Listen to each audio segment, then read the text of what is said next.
दोस्तों, अजंता की गुफाएं क्या है, ये गुफाएं कैसे बनी और इन गुफाओं का प्राचीन इतिहास क्या है, आइए इस रहस्यमय इतिहास को समझने की कोशिश करते हैं।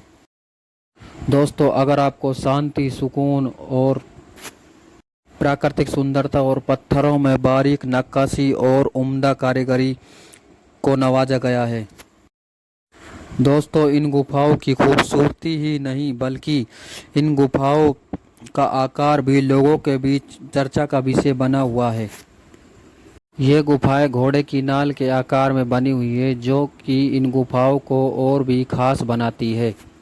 बौद्ध धर्म और संस्कृति को जिस तरह से अजंता की गुफाएं दर्शाती है, इन गुफाओं को देखकर हर कोई इनका दीवाना हो जाता है। यही कारण है कि इन गुफाओं को विश्व धरोहर स्थल घोषित किया गया है और इन गुफाओं की पूरी तरह से देख रेख की जाती है।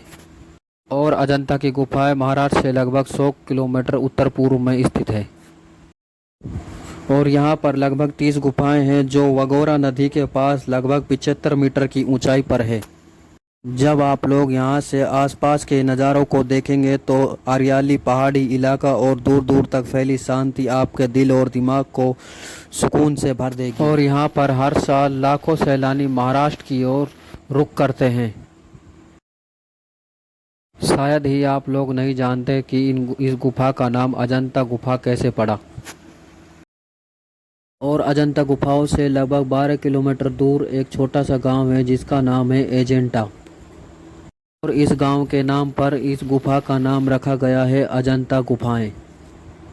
लेकिन इन गुफाओं के पीछे कुछ ऐसे रहस्य भी हैं जिससे कोई वाकिफ नहीं है। इन गुफाओं की कहानी लाखों साल पहले शुरू होती है, जब बारिश का पानी चट्टानों से टकराकर वगोरा नदी में मिल जाता था। इस प्रयास में यहाँ सातवंश राजवंश ने यहाँ पर गुफाएं बनाने का प्रयास किया था। धीरे धीरे इन इलाकों में बौद्ध धर्म का प्रसार हुआ।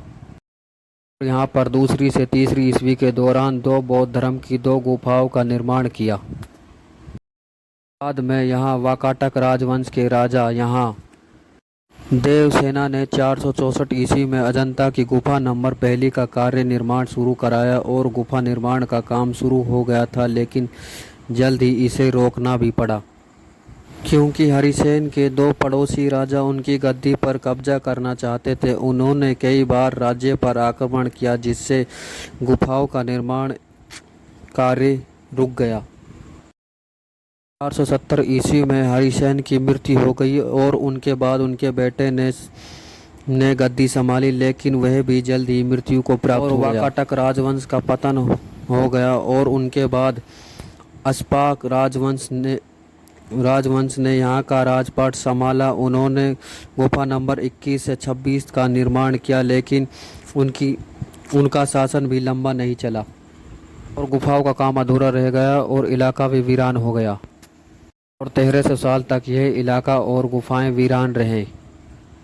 लेकिन 19वीं शताब्दी 1819 में जॉन स्मिथ नामक एक ब्रिटिश अधिकारी ने इन्हें खोजा और वह गुफा में नक्काशी और बौद्ध धर्म की कलाकृति देखकर हक्का बक्का रह गए। जॉन स्मिथ का नाम आज भी दीवारों पर अंकित है। अजंता की गुफाओं में बौद्ध धर्म से जुड़ी हीनयान और महायान कलाकृतियां देखने को मिलती है। हीनयान में बुद्ध की मूर्ति शिक्षा का पालन किया जाता है, जबकि महायान में मूर्ति पूजा में विश्वास नहीं रखते। गुफा में चैत्र हॉल यानी प्रार्थना हॉल और विहार जहां बौद्ध भिक्षु रहते थे या बने हुए हैं।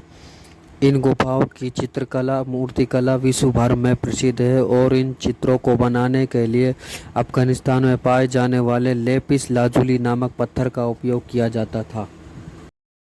इन चित्रों की चमक आज भी वैसी ही है जैसे पहले थी। कुछ लोग मानते हैं कि अजंता की गुफाएं इंसानों ने नहीं अपितु एलियंस ने बनाई हैं। ये गुफाएं जिस खूबसूरती और बारीकी के साथ बनी हैं, ये सच में किसी जादू से कम नहीं है।